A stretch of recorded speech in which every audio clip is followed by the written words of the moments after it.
So ano nga bang ibig sabihin at aasahan natin ngayong amihan season, Rhea?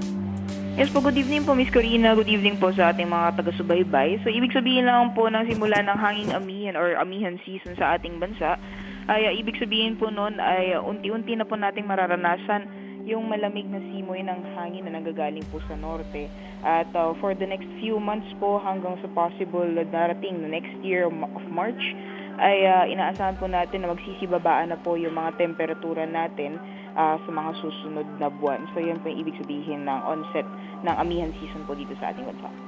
Ayun, so lalamig na ang ihip ng hangin. Okay. Yes. Ang ibig bang sabihin nito, hindi na ganun kabagsik ang mga papasok na bagyo sa bansa?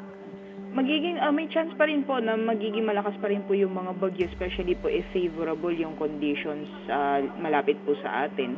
So, hindi pa rin po inaalis yung possibilities na may mga typhoon categories pa rin po na maaaring mabuo or pumasok po ng par. Nakadepende lang po talaga yan sa kondisyon ng kapaligiran po sa pagbuo ng mga bagyo.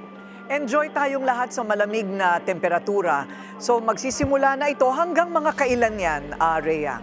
Usually po yung amihan season po natin tumatagal hanggang sa month of March the following year or March or early April. So yun po yung usual duration po ng amihan natin. So sunod-sunod ang mga naging bagyo. Ngayon tayo ay medyo nananahimik.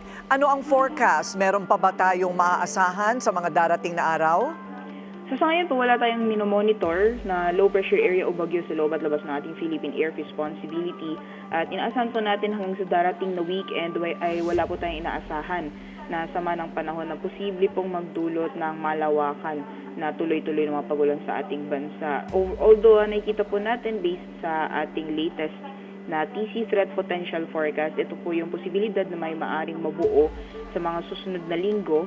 At the very least, before po matapos yung buwan or possible po start ng December, may moderate chances na may mabuo po. Pero dahil may kalayuan pa po ito at hindi pa po natin nakikita na namumuo siya sa ngayon, so may possible po na magbago itong scenario sa mga susunod na araw. Kaya sa ngayon po ay continuous pa rin po yung monitoring natin. At the very least hanggang this weekend po ay wala pa tayong inaasahan na bagyo na maaaring maka-apekto sa bansa. Hay, salamat. So tayo ay maaaring makapagplano para sa weekend. Yes po. Maraming salamat. Pag-asa Weather Specialist Rhea Torres.